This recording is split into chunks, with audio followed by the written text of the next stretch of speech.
Tonight, new details about a 15-year-old who was shot by RCMP in Alberta. And I would rather have him spend more time in jail. A man who led a fraud ring that forged Norval Morrisseau paintings has been sentenced.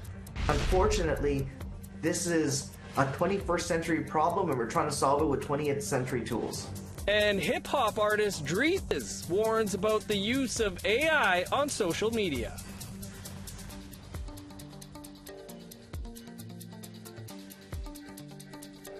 Good evening, I'm Dennis Ward. Welcome to APTN National News. There are new details emerging about the story involving a 15-year-old, Haas Lightning, who was shot to death last week after a confrontation with RCMP officers. APTN's Chris Stewart joins us. Chris, can you fill us in on the latest? Dennis, the Alberta Serious Incident Response Team, otherwise known as ACERT, released a statement today that gave a few more details of what happened on the early morning of August 30th. The statement also leaves other questions unanswered. It says officers responded to a 911 call from a youth who had been identified by the community members as 15-year-old Haas Lightning. Lightning said he felt threatened for his life and people were following him. A single officer located Lightning in the city of Wetaskiwin. The incident was recorded with RCMP dashcam video and audio. The two spoke and Lightning turned over a machete and a knife. The officer, who the ACERT statement does not identify, determined that Lightning was at risk and attempted to apprehend him and search his backpack. The statement says that while he was initially cooperative, Lightning fled a short distance away.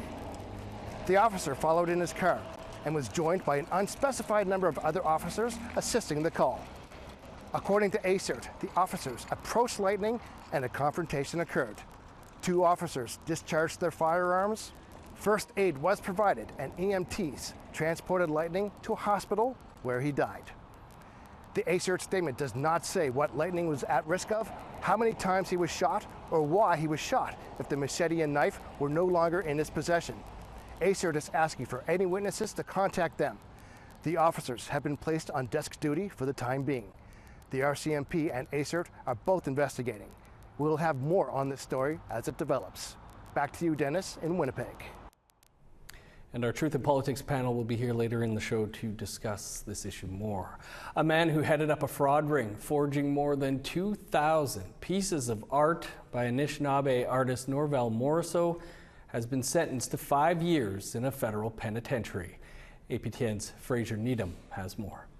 52-year-old David Voss had previously pleaded guilty to charges relating to his central role in the fraud ring, which ran out of Thunder Bay from 1996 to 2019. The 5-year sentence does not include any restitution for the estimated $100 million the Norval Morrisseau estate lost because of the fraud scheme. But estate CEO Corey Dingle says it is fair. I understood the trade-off of, going for restitution usually equates a smaller sentence, where if there's nothing there to gather, then I would rather have him spend more time in jail. That does not preclude us going through any civil matters with him. Sentence was handed down by Justice Bonnie Walkerton in Thunder Bay Superior Court Thursday afternoon. Walkerton told the court this case was more than art fraud. It was a case of cultural appropriation of Canada's most loved artist. The Morrisseau estate has been pursuing charges against Voss and other fraudsters since the mid-1990s. Dingle says he hopes because of the case, Canada realizes it is time to update its art forgery laws. Because Canada, as a young country, is hundreds of years behind proper legislation and proper policy change that our European counterparts enjoy. And Canada, being a young country, we haven't had the opportunity to enact these types of policy changes. Fraser Needham, APTN National News, Ottawa. To the west coast now, where the Koks First Nation on Vancouver Island is speaking out against an upcoming comedy show set to happen just 4 days before this year's National Day for Truth and Reconciliation. Say the comedy show's date is an insult to reconciliation efforts. In a statement, Koks First Nation says the Danger Cats comedy troupe from Alberta plans to host a show on September 26th in an undisclosed venue in the town of Koks, British Columbia. First Nation wants local governments and businesses to take a firm stance against the event and prevent it from spreading what they call messages of hate and division. Last February, the Danger Cats canceled the show in Vancouver after MMIWG protesters showed up. The Cats were selling Robert Pickton merchandise on their website and joking about his victims and residential school survivors. Pickton killed 26 women in BC. He was convicted for killing 6 in 2007. Pickton himself was killed last year by another inmate in a Quebec prison. To the Danger Cats, I think I would ask them to reflect on the content of their show, the jokes that they're making. These are real people, real lives that have been impacted by this tragedy, and to make light of the horrific crimes of the late Robert Pickton it's unacceptable. And I would just urge them to really reflect on that content and what they're profiting off of. Just to clarify, Pickton was killed earlier this year. APTN News reached out to the Danger Cats comedy group but did not get a response. 2 Indigenous people have been killed by police in the past week. Coming up after the break, our Truth and Politics panel will be here to discuss.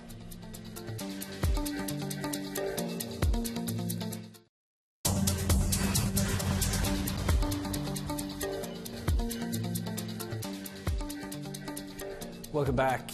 It's been a deadly week involving Indigenous peoples and law enforcement. Last Friday morning, as we told you, a 15-year-old Samson Cree Nation boy, Haas Lightning, was shot dead by RCMP officers in Wetaskiwin. In Winnipeg on Sunday, Tammy Bateman, who was living in an encampment for homeless people, was hit and killed by a police vehicle. Both incidents are under investigation by provincial police watchdogs. For more on this, our Truth and Politics panel is here. Negon Sinclair is a columnist with the Winnipeg Free Press, and helping us out this week is Bronwyn Dobchuk-Land, an associate professor of criminal justice at the University of Winnipeg. Bronwyn, Negon, thanks so much for being with us. Negon, as I mentioned in the intro, a deadly week for Indigenous peoples and interactions with law enforcement, all coming ahead of a verdict in another high-profile case in Manitoba involving the death of William Amo, a correctional officer charged there. Just your thoughts over the past week here. Well, the closest I have been working with is with the Amo family. I know William's mother very well, and I know William's son. This has reverberated throughout not just the Amo family, but also throughout the entirety of everybody related to the family. This death and the horrendous deaths that have occurred in the Indigenous community over the past week has been a reminder that while we may at times see justice, such as in the Skibitsky trial, we continue to not see institutions change, things like prisons, or in the case of the Winnipeg police officers' treatment of a woman in an encampment. It may have been an accident, but the reality is that there is a ongoing situation of poverty, and multiple institutions are incapable of dealing, which has been our inheritance of colonialism and an ongoing genocide that's taking place in Indigenous communities right in front of us on the streets of Winnipeg. Bronwyn, thanks for joining us this week. I appreciate that. But you teach courses on race in the criminal justice system and colonialism in the criminal justice system. Negon's touching on it there, but can you talk about the conditions that make police violence more likely? Yeah, thanks so much for having me, and thanks for asking that question.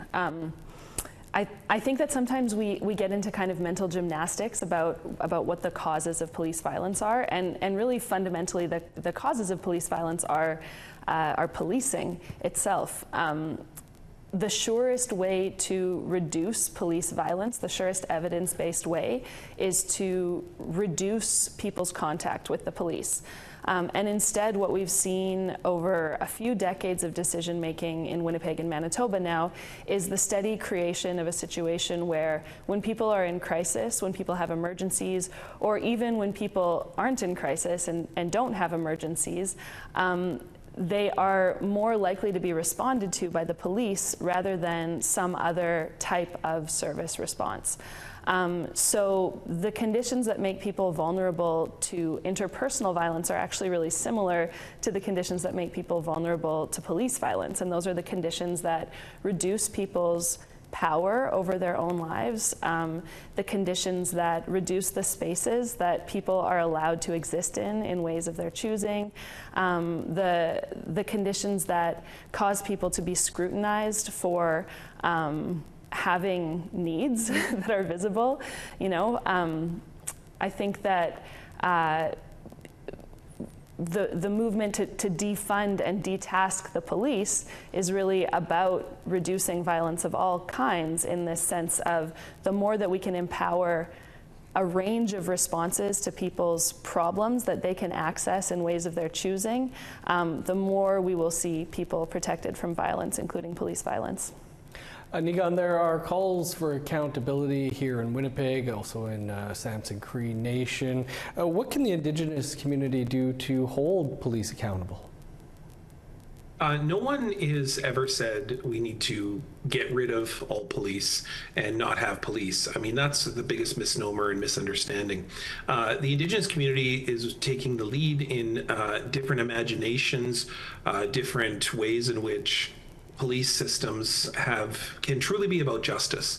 What they can be is about systems that show evidence of love, of kindness, of empathy, and oftentimes there has to be at times a use of people to in the areas of protection, particularly people who have arms, who have protective means that can help communities. Indigenous peoples are fully aware of that. But at the same time, the ways in which Indigenous communities offer justice is about restorative practices. It's about trying to build a community and also be proactive. And so we have to reimagine policing as not just something that's reactive or something that deals with on the end of situations, oftentimes highly conflictual, often full of historical mistrust, often turn to violence very quickly. But think about the ways that policing that is being done in areas of justice and empathy, which are being led in the streets of Winnipeg, this various street patrols for Bear Clan Initiative, all these different organizations, because what they do is they lead with proactive instances of empathy, caring, kindness, and love. And that's what justice should ultimately be about. It should be about building community, not about throwing people into jail, not about creating more conflict and division, and certainly not about violence. Bronwyn, in both of these cases, the Alberta and the Manitoba Provincial Police watchdogs are looking into these incidents, as they always do. But it's been expressed that there's not exactly a lot of faith in those systems either. Should Indigenous peoples have reason to be concerned about these independent institutions? Yeah, absolutely. I mean, they're independent in name, but the IIU in Winnipeg hires former police officers as its investigators. And all we need to do is look at the kind of outcomes of IIU investigations to see that the IIU is very reluctant to prosecute police officers who have caused death or bodily harm. And even if they were going to prosecute them, would that really be justice when we see that this is a pattern, that police are allowed to act with impunity, that the fundamental power of policing, which is the use of discretion, allows them to use violence. So this again comes back to the idea that, you know, the problem isn't police officers not being held accountable so much as it is policing as a response to social problems. I think that something that has been done so effectively in Winnipeg, and that I'm really grateful to the APTN for covering, is families' advocacy in relation to the deaths of their loved ones at the hands of police and prison guards. One of the things that I think is so infuriating for people who are dealing with police or prison guard violence is that there's no place for them to put their stories and have them be believed, because it's always set up as this, you know, it's your word against the cop or whatever. But families have really done hard work to kind of push and carve out spaces to say, this is our story. We're angry about it. We loved this person was loved. And to make connections across those families and to support those families is, I think, part of the important political work that needs to be done to reduce police violence. I don't think we should have faith in these technical or bureaucratic investigative processes. This is really a political question about where we allocate resources for responding to people's problems, and about how we build, you know, systems and societies where people's lives matter more than property. Yeah, I think that there's reason to be suspect of the IIU for sure. Bronwyn, Nigan, we'll have to leave it there. Appreciate you both weighing in on this issue this week. Miigwech, thanks so much. Thank you. And you can catch up on all of our Truth in Politics panels by visiting our APTN News YouTube page. Time for one last quick break, and then a warning about the dangers of artificial intelligence. Stay with us.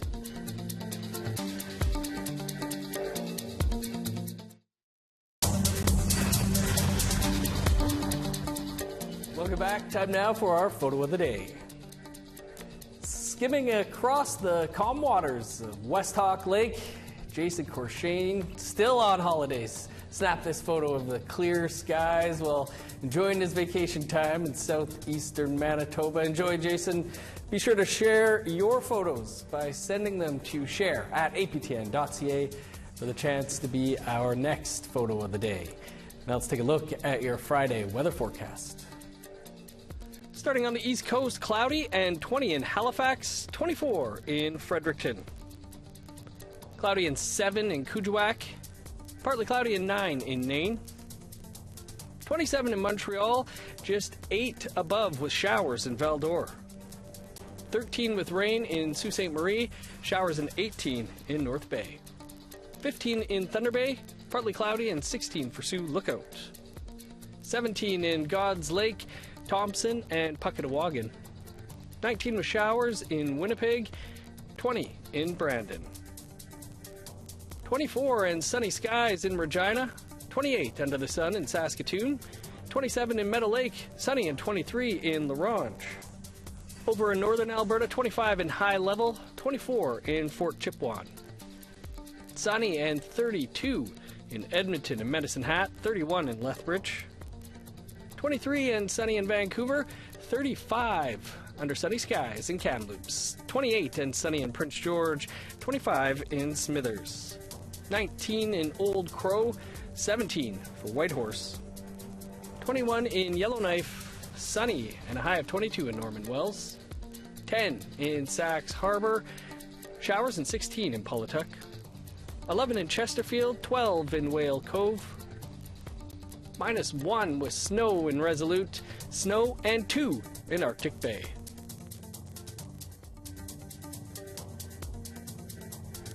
An Indigenous hip-hop artist is warning others as the use of artificial intelligence, or AI, begins to grow within the social media landscape. He learned that AI imitation is not the sincerest form of flattery. Sav Jonza has more in this story. Most celebrities are used to fans reaching out with love and support through social media, but the inbox of one hip-hop artist has been filled with accusations that he's running a scam. One message was like, you owe my sister. My sister's already going through a hard time. You know, how could you do that to her? She's a big fan of yours. And I'm like, okay, what? Multi-award-winning hip-hop artist Dreezus says accounts impersonating him are popping up across social media platforms. He's now warning others to watch out for deepfakes, videos made to look like real people by fraudsters using generative artificial intelligence, or AI. I hate that I have to make a post like this, but the fake accounts are getting out of hand. They're making personalized messages to create this connection, this false connection, and lead people on to believe that it's actually me. And they've been getting personal information, they've been getting money, they've been getting bank accounts. Like, come on, check this video out. It's scary. Hey, Samantha, how you doing? I hope you had a good day at court. So for me, I could see the mouth. Yeah. Like, it was definitely manipulated.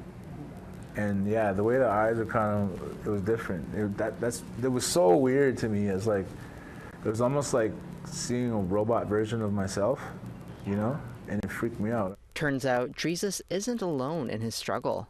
Just about every celebrity has been deepfaked. Ritesh Kotak is a cybersecurity analyst who specializes in emerging technologies. He says people used to need coding skills and sophisticated technology to create deepfakes.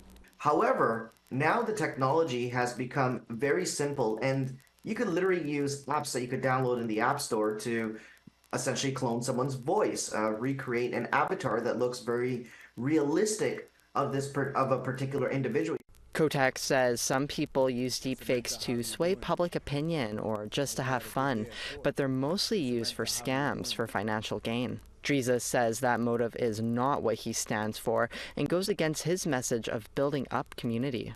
I just felt violated, and I felt so bad for the people who on the receiving end of that. He and his fans are reporting the fake accounts all the time, but he feels it doesn't seem to change anything. I feel like the emails just, you know, they're just like get lost in the metaverse, you know? Like, it's like, do they care?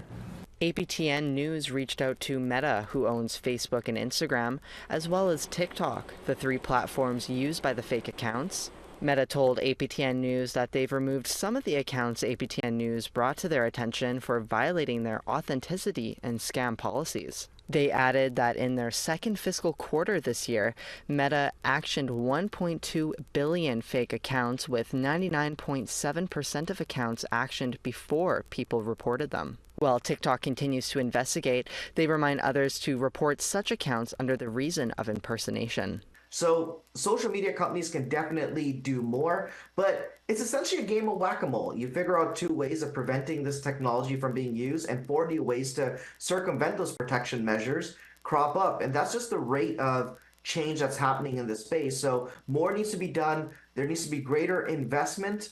But unfortunately, this is a 21st century problem, and we're trying to solve it with 20th century tools. Kotak says if someone famous ever reaches out to you, make sure to verify it's coming from their official page. And there's nothing wrong with asking a friend. Just hit that pause button. Don't do anything in that moment. Hit the pause button, ask a friend, and have them verify, is this real information? Is this legitimate? Or is it somebody trying to scam you out of your hard-earned money? Dreezus says despite the issues, he has no choice but to continue to use social media to share his work and connect with community. A connection that he says will always be better in person. And I feel like this deep fake and AI is just another sign that we are losing that connection, you know, to the point where people are literally using our likeness and our images to create fake connection. Sav Jonesa, APTN National News, Winnipeg. Thanks, Sav. That is all the time we have for your APTN National News for this Thursday. We will be back here at 1 p.m. Eastern Time tomorrow with Creason and your first look at the day's news. And for news anytime, visit our website, aptnnews.ca. Stick around. An encore presentation of Face to Face is next. I'm Dennis Ward, Marcy McGuitch. Thanks for being with us. Have a great night.